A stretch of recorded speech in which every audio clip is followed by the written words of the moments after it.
Alors, quand j'étais jeune journaliste, que j'ai commencé au service des sports de Radio-Canada, j'aimais beaucoup dire, il y a deux certitudes dans la vie. Il va y avoir des inquiétudes sur le niveau d'installation des Jeux olympiques. Ça, c'est acquis. Ça, c'est acquis. Et les Jeux olympiques vont avoir lieu. Il n'y en aura pas de pépins. Deux certitudes. Est arrivée la pandémie. Oui. Là, j'ai arrêté de dire. J'ai arrêté de dire ça.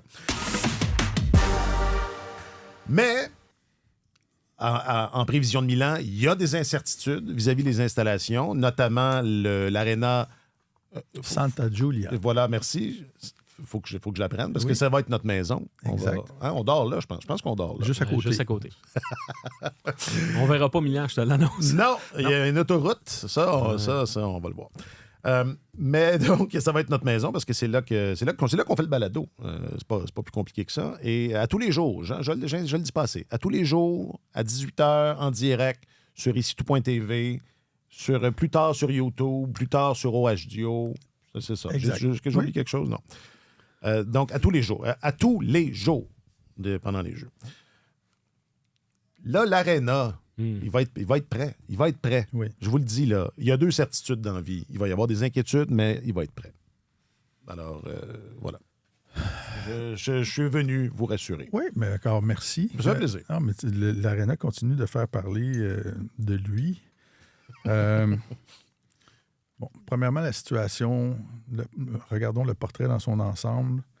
Cet amphithéâtre-là, qui va être construit pour le tournoi de hockey à Milan, c'est un amphithéâtre privé dont les coûts de construction ont plus que doublé. C'était supposé être 170 millions d'euros et la facture finale est autour de 370-400 millions d'euros. Jusque-là, ça a causé des problèmes de financement en cours de route. L'entrepreneur s'est tourné vers les politiciens italiens. Il disait, là, ça va nous coûter beaucoup plus cher, il va falloir que vous participiez. Et là, ça a été long avant de débloquer les fonds et tout ça. Et donc, la construction a commencé, a été retardée. Et ça fait 2 ans qu'on sait que ça va se terminer. Là, la peinture ne sera peut-être pas sèche. Sur le fil de rasoir. Ouais. Mais quand même, il y avait un événement, il y avait un tournoi international, un événement test qui était prévu qui était supposé de commencer dans les prochains jours. Et on fait ça chaque fois qu'il y a des nouvelles installations olympiques qui sont faites. On organise une compétition internationale pour s'assurer que tout est correct, que tout fonctionne. Et dans le cas d'un aréna, d'un amphithéâtre dont la vocation ne sera pas le hockey, c'est d'autant plus important parce que le système de réfrigération, est-ce que la glace est de assez bonne qualité? Quand les gradins sont remplis et qu'il fait plus chaud, est-ce que la glace tient comme il faut? Est-ce que les systèmes de ventilation sont assez efficaces pour éviter qu'il se forme de la brume sur la patinoire? Les mouvements de foule à l'intérieur, est-ce qu'on peut gérer fluide, ça? Ouais. Est-ce que c'est fluide? Est-ce que toutes les toilettes fonctionnent? Ça fait le même. Beaucoup de choses. Les systèmes électroniques, tableau indicateur, il y a des kilomètres de fils qui doivent être passés dans l'amphithéâtre pour retransmettre les matchs à travers le monde et tout ça. Il y a beaucoup de choses à vérifier, là. Et là, on a été obligé, l'entrepreneur n'a pas été capable de assez avancer dans les travaux pour que cet événement test-là ait lieu. Mais ils se sont engagés à la fin du mois d'octobre parce qu'il y a un tournoi, une espèce de championnat national impliquant un nombre plus petit d'équipes qui a lieu à partir du 9 janvier. Donc, il va y avoir... L'aréna est en train de se terminer. Là, je lisais le Corriere della Sera. Puis, ils sont comme à tous les jours. Ils sont en train de tester les aspects mécaniques du bâtiment puis tout ça. Fait que ce tournoi-là va avoir lieu, mais c'est quand même pas un tournoi... c'est pas la même envergure. D'envergure, c'est pas la même envergure. Et les gens de la Fédération internationale se croisent les doigts. Et s'il y avait 4 mains, ils se croiseraient les doigts, les 4 mains, parce qu'ils disent là, on va travailler sans filet. S'il arrive un pépin avec cet amphithéâtre-là, l'horaire de la deuxième patinoire est rempli. Il y a 3 matchs par jour de prévus avec des foules à faire entrer, à faire sortir. Les calendriers sont établis. Les calendriers des télédiffuseurs internationaux sont établis. Alors, s'il arrive un pépin et on n'est pas capable de présenter 1 ou 2 matchs une certaine journée, ça va aller très mal parce qu'on n'a aucun filet, on n'a aucun moyen de se virer de bord. Alors, c'est ça la situation présentement. Fait que là, tout le monde tire un peu à boulet rouge sur le fait que les travaux sont en retard. Mais nous, Québécois, on n'a pas de leçon à donner à personne en matière de retard d'installation olympique. Je ne sais pas si vous avez un bon souvenir des Jeux 76, mais les gars déroulaient encore de la tourbe pendant les cérémonies d'ouverture, puis le stade a été complété plusieurs années après la présentation des Jeux. Mais il n'y avait pas de buée, puis la rondelle ne collait pas sur la pelouse du stade. Exact. Mais tu sais, ça a été... Tu disais, il y a des certitudes dans la vie. Là, je me souviens que j'étais à Athènes. C'était la catastrophe annoncée avant qu'on débarque là. Le métro ne sera pas terminé. Les gens ne pourront pas circuler. Le stade principal n'est pas fini. On est arrivé là. Les Jeux ont eu lieu, puis le métro fonctionnait et tout ça. À Sochi, je me souviens d'avoir vu les gars faisaient la peinture dans les salles de bain de l'aréna avant la première période du premier match. Là.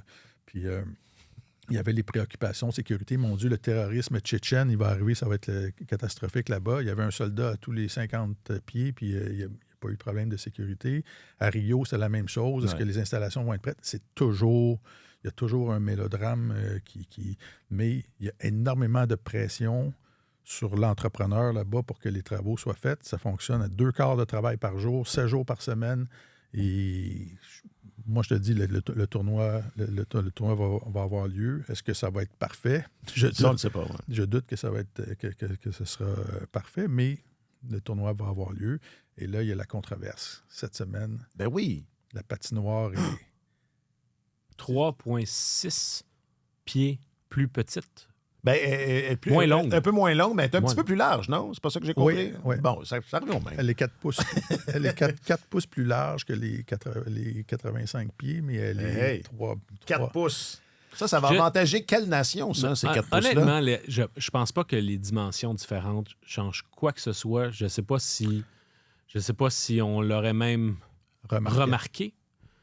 Mais là, ça va être intéressant de voir si... Tu sais, 3 pieds et demi, s'ils décident de simplement rétrécir la zone neutre, peut-être que dans les premiers jours du tournoi, il va peut-être y avoir un petit peu plus de hors-jeu qu'en temps normal.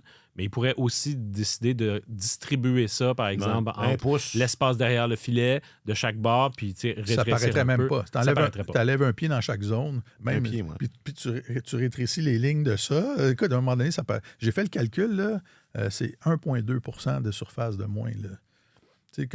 Ceux les plus vieux se souviennent, le Stadium de Chicago, la patinoire était 188 pieds de long, là, puis à Boston, c'est 191 pieds de long au lieu de 200 pieds, puis c'est 83 pieds de large.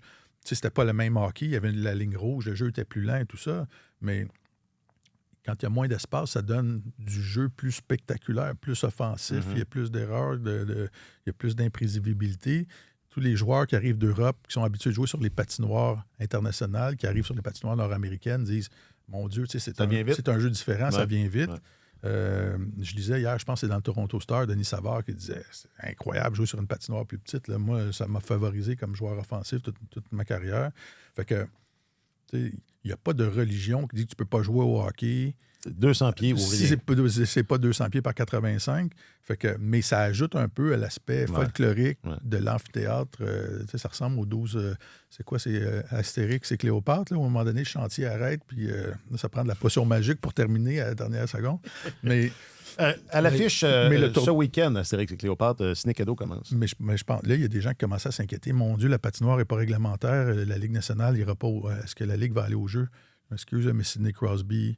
Il ne manquera pas les Jeux olympiques parce que la patinoire a le 196 J'ai eu vent. On m'a dit qu'il manquait 3 pieds. Je reste chez nous. Non. Mais je pense que l'histoire des dimensions, c'est pas autant la réalité sur la glace ou l'impact que ça pourrait avoir sur le jeu que la manifestation du fait qu'en termes de communication puis de supervision, il y a des trous là, à quelque part.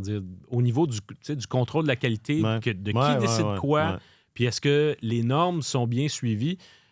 C'est un exemple d'un trou. Là, Alors, je pense que c'est surtout à ce niveau-là, parce que en tant que tel, les mesures de la patinoire n'auront pas ça n'aura pas d'impact. La qualité de la glace va être beaucoup plus préoccupante. Puis pour rejoindre ce qu'expliquait tout à l'heure Martin, quand tu n'as pas une épreuve test comme... Là, c'était censé être un championnat junior qui devait être présenté au milieu du mois. Puis là, bon, il va y avoir autre chose entre le 9 et le 11 janvier. Mais, par exemple, il y a un élément auquel les gens qui s'occupent de la glace au Centre Bell sont très, très sensible, c'est quand l'amphithéâtre est rempli, l'impact que ça a sur la température de l'édifice et sur la patinoire, c'est énorme. Fait que des fois, là, vers 3 heures au Centre Bell, là, ils se mettent à descendre la température de l'édifice au maximum. On gèle. Puis on gèle en milieu d'après-midi au Centre Bell parce qu'ils savent qu'une fois qu'on va rentrer 21 000 personnes, l'édifice va se réchauffer puis il va y avoir un impact sur la patinoire. Fait que là, selon le nombre de personnes qui sont là, à quelle heure on baisse la température, à quelle heure on la remonte, juste pour que, sous le coup de 19 heures, on ait la glace qu'on veut avoir. Mais tout ce genre d'ajustement-là, ils n'auront pas l'occasion de le faire à Milan. Je pense que la préoccupation, quand tu as un aréna qui est ouvert à minuit moins une, là, c'est que tu peux pas savoir quel genre de patinoire, quelle qualité de glace tu vas avoir. Puis là, ça expose les joueurs aux blessures, puis ça rend tout le monde nerveux à ce moment-là. Ouais. Puis là, tu parles de la situation au Centre Bell, qui est sur un match disputé en soirée, toutes les précautions qu'on prend. Mais là, à Milan, ça va être un match à midi, un match à 16 h, un match à 20 h, avec la foule qui entre, qui sort. Et ça, ils ne pourront pas le tester là, avec leur petit tournoi qu'ils vont faire en janvier. À 2 ou 3 matchs par jour, là, ça. Ça va être quoi la qualité de la glace à la fin? Là? Peut-être que ça va marcher pour un match. Ils vont dire, OK, c'est correct. Mais là, avec le building qui fonctionne à tous les jours, avec des foules qui entrent, qui sortent avec les matchs. Fait que c'est ça qui fait extrêmement peur. Et je suis content que Marc-Antoine dise il y a un manque de suivi, il y a quelque chose qui ne va pas. J'ai pris le petit déjeuner avec Luc Tardif il y a la semaine dernière. On a passé du temps ensemble. Puis le président de la Fédération. La Fédération internationale de hockey sur glace. Et il me disait qu'il a parlé à la nouvelle présidente du CIO, Kirsty Coventry, pour dire là, il faut que vous laissiez les fédérations, quand il y a les Jeux olympiques, il faut que vous laissiez les fédérations internationales être les maîtres d'œuvre du déploiement des nouvelles installations. C'est nous autres qui avons l'expertise là-dessus. Et là, c'est toujours le CIO qui prend ça en main, puis ça prend souvent des tournures rocambolesques parce que eux autres, c'est des généralistes, puis ils donnent un cahier de charge, puis ça prend quelqu'un qui est un expert pour aller sur le chantier puis dire, OK, là, est-ce que c'est... Il manque 3 pieds. C'est que, alors, là, je vois dans beaucoup de reportages, surtout du côté du Canada anglais, la Fédération internationale, c'est des clowns, ils ont pas... mais quand ce sont les Jeux olympiques, c'est le CIO qui prend ça en charge. Ouais, bon à savoir, ça, oui. Puis la chose qui me dépasse, c'est que ça fait combien d'années qu'on sait que les Jeux vont avoir lieu à Milan? 7 ans, genre? C'est toujours à peu près ça. 7-8 ans avant ça. C'est fascinant qu'en ayant des deadlines qu'on voit venir longtemps en avance, que malgré tout, là, ça joue au fil d'arrivée comme ça. T'sais. Je veux bien croire l'entreprise privée et tout, mais que ce soit public ou privé, là, les échéanciers demeurent les mêmes, la date butoir pour que ce soit prêt reste les mêmes. C'est vraiment se placer en position inutilement périlleuse que d'attendre aussi tard, d'avoir mis l'édifice en chantier puis les routes autour, que tout ça démarre aussi tard dans le processus. Nous, ça me dépasse. Mais je pense qu'il y a un aspect culturel dans ça aussi parce que les Français étaient prêts longtemps d'avance pour les derniers Jeux d'été. Là. Tout était pile-poil, planifié. Nickel. Et même si tout était nickel, écoute, je me souviens d'avoir été visité, c'était au Petit Palace, le judo. Oui. Et je suis allé là la veille du début des compétitions. Et puis là, ça s'est mis... il y a eu un vent de panique qui a semé.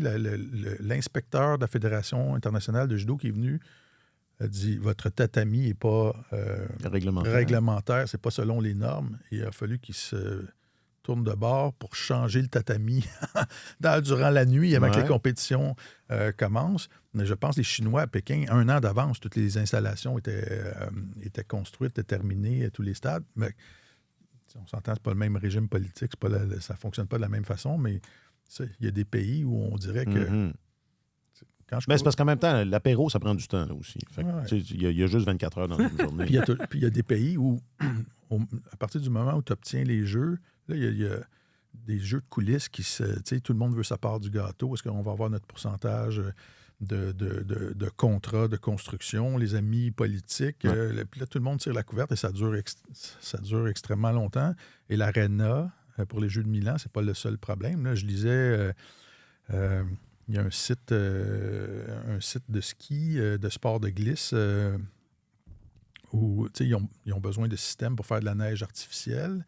Les systèmes sont là, mais le lieu ou le bassin d'eau pour approvisionner le système n'est pas là encore. Là. Puis là, ils sont inquiets. Ils disent, là, c'est supposé d'être fait depuis longtemps. Fait que il y a un petit peu d'aspect culturel là-dedans aussi. C'est excitant. Ça va rendre les choses excitantes. Oui.